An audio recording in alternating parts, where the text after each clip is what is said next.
आदरणीय अध्यक्ष जी, वंदे मातरम की इस यात्रा की शुरुआत बंकिम चंद्र जी ने 1875 में की थी और गीत ऐसे समय लिखा गया था जब 1857 के स्वातंत्र संग्राम के बाद अंग्रेज सल्तनत बौखलाई हुई थी, भारत पर भांति भांति के दबाव डाल रही थी, भांति भांति के जुल्म कर रही थी और भारत के लोगों को मजबूर किया जा रहा था अंग्रेजों के द्वारा।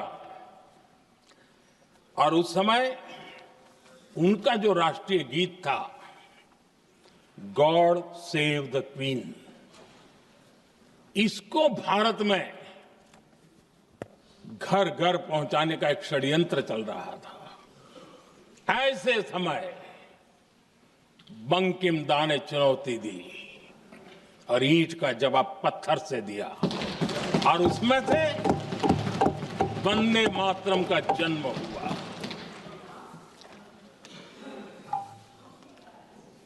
इसके कुछ वर्ष बाद 1882 में जब उन्होंने आनंद मठ लिखा तो इस गीत का उसमें समावेश किया गया। आदरणीय अध्यक्ष जी, वंदे मातरम ने उस विचार को पुनर्जीवित किया था जो हजारों वर्ष से भारत की रग रग में रचा बसा था। उसी भाव को, उसी संस्कारों को, उसी संस्कृति को, उसी परंपरा को उन्होंने बहुत ही उत्तम शब्दों में, उत्तम भाव के साथ वंदे मातरम के रूप में हम सबको बहुत बड़ी सौगात दी थी। वंदे मातरम ये सिर्फ केवल राजनीतिक आजादी की लड़ाई का मंत्र नहीं था। सिर्फ हम अंग्रेज जाए और हम खड़े हो जाए, अपने राह पर चले, इतने मात्र तक वंदे मातरम प्रेरित नहीं करता था, उससे कहीं आगे था। आजादी की लड़ाई इस मातृभूमि को मुक्त कराने का भी जंग था। अपनी मां भारती को उन बेड़ियों से मुक्ति दिलाने का एक पवित्र जंग था। और वंदे मातरम की पृष्ठभूमि हम देखें, उसके संस्कार सरिता देखें, तो हमारे यहां वेद काल से एक बात बार बार हमारे सामने आई है। जब वंदे मातरम कहते हैं तो वही वेद काल की बात हमें याद आती है। वेद काल से कहा गया है, माता भूमि ही पुत्रो अहम पृथिव्याः, अर्थात ये भूमि मेरी माता है और मैं पृथ्वी का पुत्र हूं। आदरणीय अध्यक्ष जी, यही वो विचार है जिसको प्रभु श्री राम ने भी लंका के वैभव को छोड़ते हुए कहा था, जननी जन्मभूमिश्च स्वर्गादपि गरीयसी।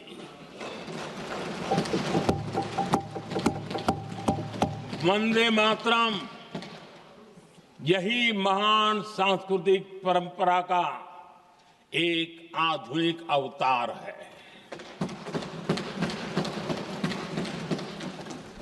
आदरणीय अध्यक्ष जी, बंकिम दा ने जब वंदे मातरम की रचना की तो स्वाभाविक ही वो स्वतंत्रता आंदोलन का स्वर बन गया। पूरा हम तो जिना के सख्त मुखालिफ है, इसलिए भारत को अपना वतन माने, मगर 42 में आपके प्यारे वीर और जिना की पार्टी ने नॉर्थ वेस्ट फ्रंटियर, सिंध और बंगाल में मिलकर हुकूमत चलाई और उस हुकूमत ने 1.5 लाख हिंदू और मुसलमानों को अंग्रेजों की फौज में शामिल कराया ताकि वो लड़े। तो किसी शायर ने अच्छा कहा था वजीर आजम के बारे में कि फरेब देकर जमाने को पारसा ना बनिए, इन्हें कहो कि वो बंदा बने खुदा ना बने, अमीर शहर यही चाहता या हजरत कि हमारी चीख गले में रहे सदा ना बने।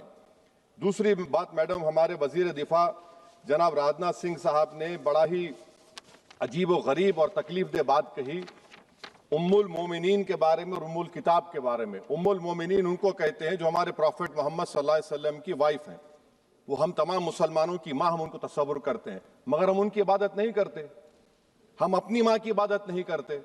उम्मुल किताब कुरान है, हम कुरान की इबादत नहीं करते, कुरान अल्लाह का बिजावा कलाम है। तो उसके बारे में भी शायर ने अच्छा कहा कि खबर नहीं जिन्हें अपने दीन व मजहब की, हमें वो दीन का मतलब सिखाने निकले हैं। अहम बात यह है कि मैडम हमारे मुल्क का आइन का इस लफ्ज से आगाज होता है वी द पीपल। इसका आगाज भारत माता के नाम से नहीं होता है। हमारे संविधान का जो प्रियम्बल है वो क्या कहता है? Liberty of thought, expression, belief, faith and worship. अगर दस्तूर का ये पहला सफा ये बात करता है तो फिर कैसे किसी शहरी को किसी खुदा, देवी, देवता की इबादत करने पर या सजदा करने पर मजबूर किया जा सकता है? आप ही की पार्टी से आज की जो बातें हुई है इसी कब हो रही हैं। हमारे कॉन्स्टिट्यूंट असेंबली में मैडम एक मोहतरमा थी रोहिणी कुमार चौधरी ने एक तजवीज दी थी कि प्रियम्बल में किसी देवी के नाम से शुरू हो। उन्होंने खास तौर से वंदे मातरम का जिक्र किया मगर उसको कबूल नहीं किया गया। फिर केवी कामत साहब ने एक तजवीज दी कि इट्स सिटीजन्स को बदलकर हर सिटीजन्स किया जाए और खुदा के नाम से शुरू किया जाए, वो तरमीम को मुस्तरद कर दिया गया। हमारे संविधान का उसूल यह है कि भारत क्या है, उसकी अवाम है, अवामी कानून की मुसन्निफ है, अवाम की मर्जी से सबसे बालातर है, अवामी हाकिम है। मुल्क किसी खुदा, देवी, देवता, मजहबी इलामत के नाम से नहीं चलता, ना मुल्क किसी एक मजहब की मिल्कियत है। इसीलिए बाबा साहब अंबेडकर ने क्या कहा था, उन्होंने मदर इंडिया के नजरिए को मुस्तरद किया। बाबा साहब ने एक नई इस्तिलाह वजह कर दी और कहा कि भैक्षित भारत, ये बाबा साहब अंबेडकर ने कहा। अब मैडम अगर मजहबी आजादी इस आइन का बुनियादी उसूल है तो सवाल ये पैदा होता है कि उस वक्त हमारे जो कॉन्स्टिट्यूंट असेंबली के प्रेसिडेंट थे जनाब राजेंद्र प्रसाद साहब ने किस बुनियाद पर वंदे मातरम को कौमी तराना करार दिया? ना तो कोई सेक्यूर रेजोल्यूशन है इसके बारे में। मैडम मैं आपको बताना चाहूंगा कि जुडिशरी क्या कहती है।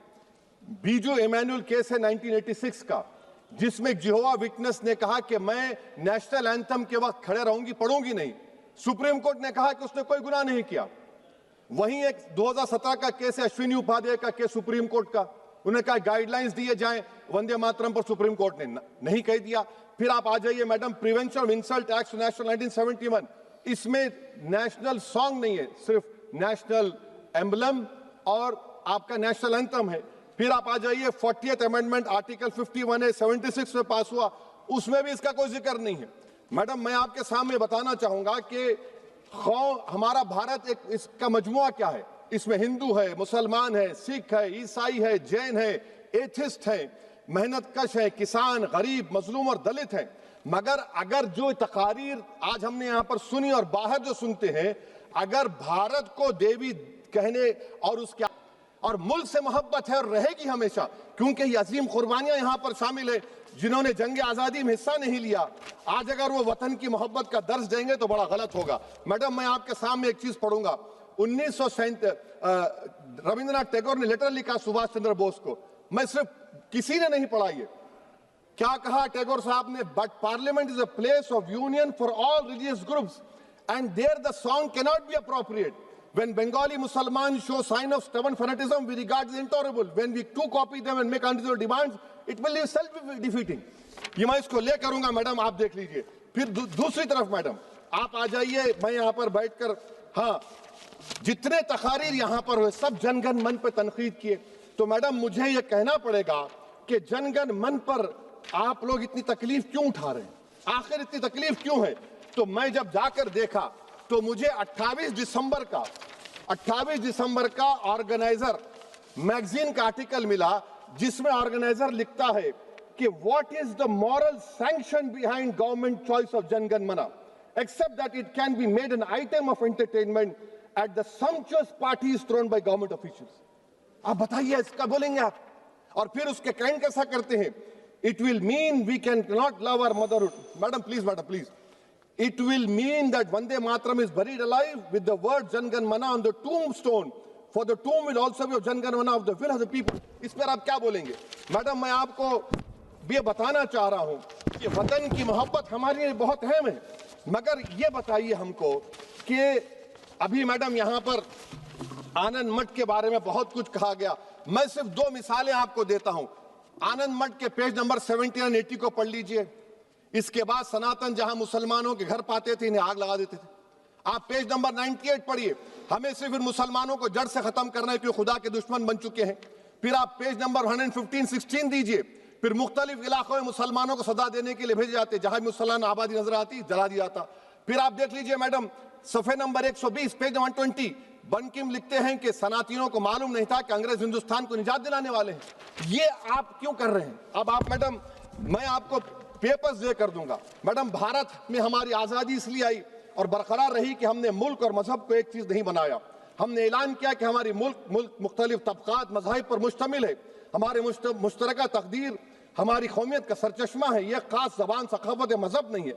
अगर वंदे मातरम का मतन कौम और मजहब को एक बना देता है, अगर हम इसे टेस्ट बनाते हैं वफादारी का, तो फिर मान लीजिए कि यह गांधी, अंबेडकर, टैगोर, बोस और लाखों आजादी के सिपाहियों की सोच को छोड़कर गोडसे की सोच की हिंदू कौमी परस्ताना, मैडम खत्म कर रहा हूं, हिंदू कौम परस्ताना को अख्तियार करेंगे।